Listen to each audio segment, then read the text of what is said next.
This is your morning in 8 minutes, getting you ready to get out the door with an umbrella. Heather, we all need the rain, but how much can we expect in the first alert forecast? I know, right? Need is definitely the operative word. Well, we're going to have that big range still. I think a few of us unfortunately get closer to zero, a few hundreds, but there are some of those downpours that can kind of step it up. So it's almost half and half of lighter rain to some of these streaks of heavier rain. So it's a little easier to see when I zoom in that first alert rainfall forecast where you live. You can see these blue streaks of about a half an inch coming through parts of Blount County, South Knoxville.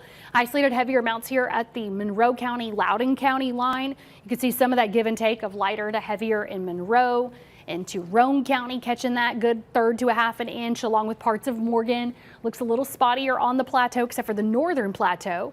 North Valley and southeastern Kentucky also look to at least have some of those heavier pockets of rain. But far northeast Tennessee, heads up, I am seeing that range of 0 to about a half an inch for you in that rainfall forecast where you live.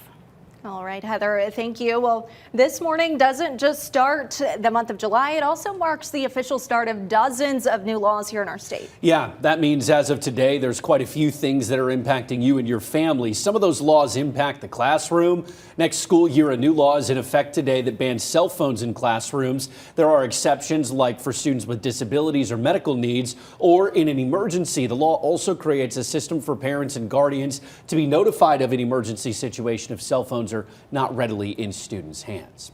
Now, another law strengthened the punishment for teens involved in bullying, and it could lead to students losing their driver's permit or their license up to a year. The law does have exceptions to allow teens with a suspended license to still be able to go to work, school, or to church. Another law targets elected officials if they reject or obstruct immigration enforcement efforts. Those officials could face charges or even be removed from office if they are found guilty. Now, the new law establishes a grant that will provide incentives to help with federal immigration policies. It also requires immigrants who are in this country legally to be issued a temporary driver's license that will help determine if they're eligible to vote.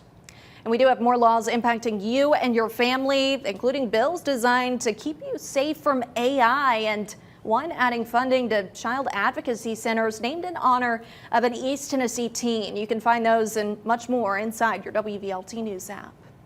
Well, the clock is ticking for the U.S. Senate as lawmakers pulled another all-nighter to try and pass the GOP's big budget and border bill. Yeah, this comes ahead of President Trump's deadline Friday. The bill includes an extension of the president's 2017 tax cuts and increased border and defense spending. Lawmakers in both parties have come out against its steep cuts to Medicaid. Even if the bill passes the Senate, it still has to go back to the House for final approval. That was a self-imposed deadline. No government shutdown if it's not made by Friday. And happening today in Oak Ridge, an opportunity for those living in the Scarboro community to raise your safety concerns to city leaders and police. The city hosting a public meeting. It comes after a mass shooting and stabbing at a block party that rocked the neighborhood. Police say over Memorial Day weekend, 9 people were shot, 1 was stabbed.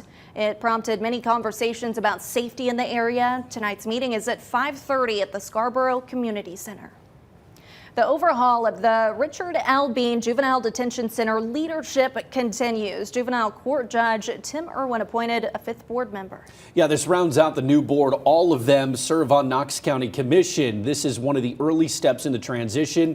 We spoke to a couple of county commissioners who serve on the board. Commissioner Damon Rawls says this group wants to do what's right for the kids. He says the facilities aren't junior jails anymore. They're more about helping out kids and teens. Commissioner Larson Jay is also a board member now.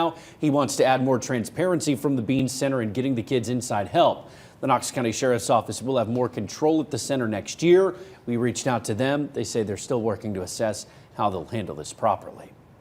Operation Dry Water is this holiday weekend. TWRA will be on heightened alert for boating under the influence from Friday the 4th through Sunday night.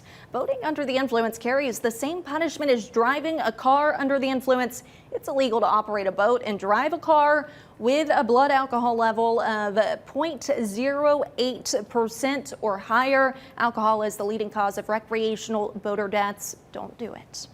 One of Knoxville's biggest food banks says they're in desperate need of more donations as they're seeing more people needing food. This all comes after several other food banks across the state say they're seeing the impacts of federal cuts impacting their supply. The Kappa Kitchen Food Pantry in Knoxville says they've had to get creative due to high demand and a lack of funding. They've got some specific items they're looking for right now as well, like peanut butter and jelly, canned meats and pastas. We have more on how you can help inside your WVLT News app. Now with that, 6:55 now, let's get a check of your first alert traffic. Taking a look at some of those morning commute hotspots. I-75 at Merchant Drive, moving right along in the north and southbound lanes this morning. 640 at Western Avenue, not seeing any issues there. Some very good news closer to downtown at Hall of Fame Drive. You can see traffic moving. So here is a look at the Knoxville area traffic. A lot of green, a lot of movement further out. Traffic looks good. We are dealing with a crash shutting down the westbound lanes at the Tennessee-North Carolina line of I-40.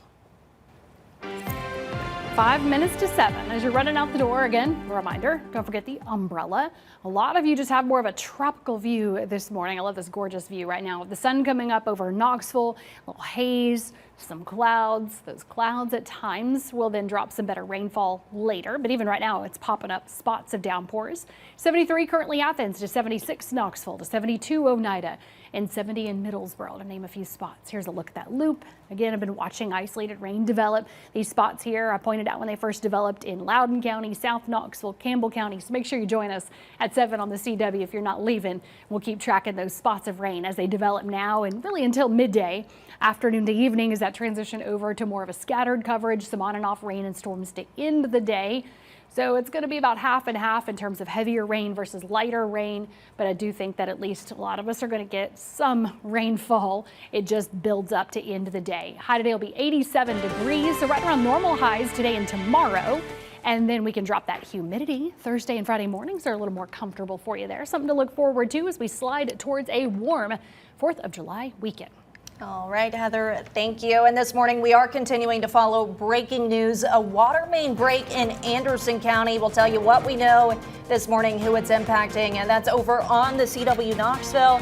We hope to see you there. Y'all have a great day.